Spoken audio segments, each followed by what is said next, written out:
Hello, this is Matt Parry from MPTC Tennis and Alfred Parry from the Alfred Parry Tennis Academy.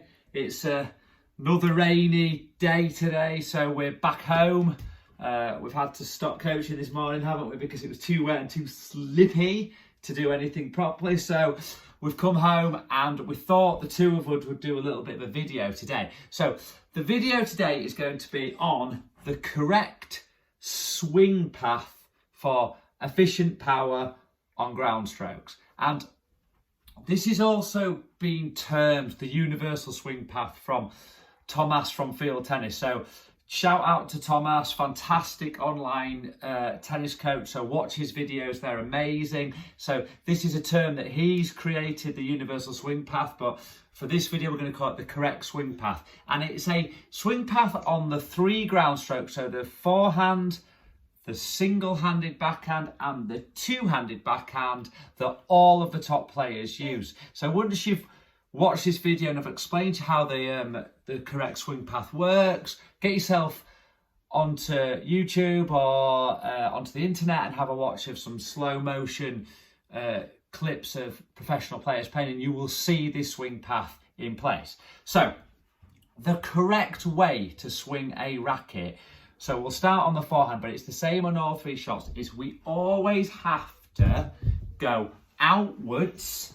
Sorry, down it goes. We've always got to swing our racket outwards first, and then the racket will then go from outwards to inwards as we rotate our hips through, and then the racket will then swing back outwards and forwards to contact. So the swing path is really, really simple. It is outwards, inwards, back outwards and forwards to contact. And if we do this on the single-handed backhand, it is exactly the same.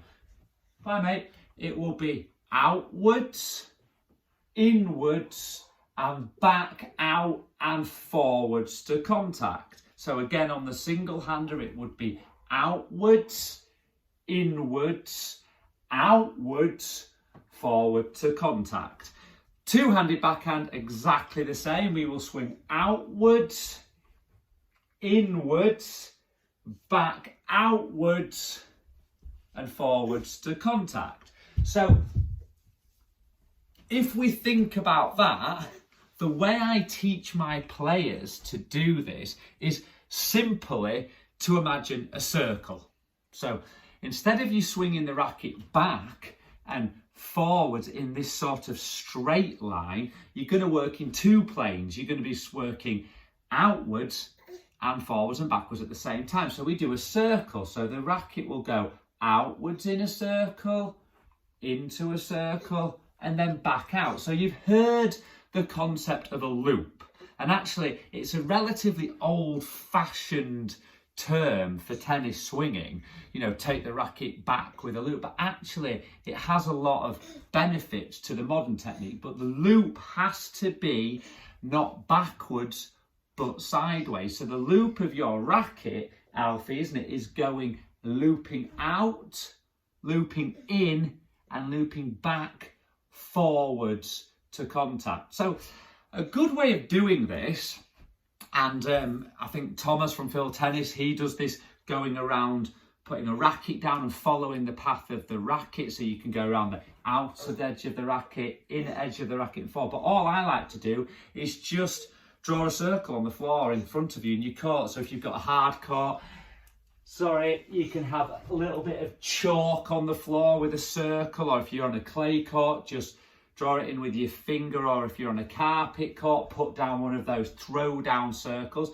And all you do is you just imagine that the racket first of all swings to the outside of the circle, then it comes back to the inside of the circle, and then we're forward and out to contact. And it's the same on the single-handed backhand. We'll go outside of the circle, inside of the circle, and then through and forward to contact. And on the two-handed backhand, Alfie, don't we? We do exactly the same. We go to the outside of the circle, we come back from the inside of the circle, and we swing through and out to contact.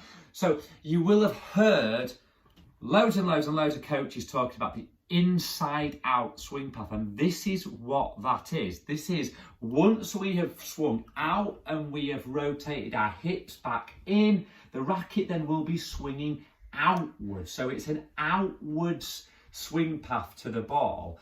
And the way I use it to describe it to my players is what you don't want to do is imagining a discus throw. And we've all seen those club level players that have their racket back here and then they scoop the racket around. All right, mate. Oh, having a meltdown. And they scoop their racket back around. Oh, what's wrong? He's not happy. Oh, he's not happy. He's not happy. He's not happy. Chill out. Chill out.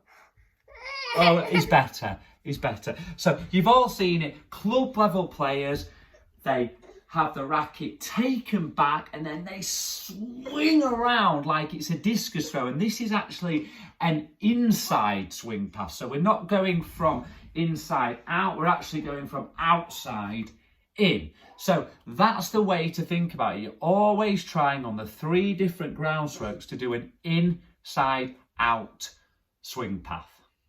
Okay, and the final thing on this, Alfie, isn't it, is something that we do all the time with our players, is a little bit of a drill or a verbal way of doing this is to actually just say the words as you're swinging. So we go outwards, inwards, outwards, forwards, outwards, inwards, outwards, forwards. And if you keep chanting that, you're saying the same on the single-handed backhand, outwards, inwards, outwards, forwards. I'm on the two-handed, outwards, inwards, outwards, forwards. And I actually get my players, as they're warming up in the service boxes, when there's a bit of time, to actually start saying those words to themselves. So, bit of a crazy video today because the little man is not happy due to the rain, are you, little buddy?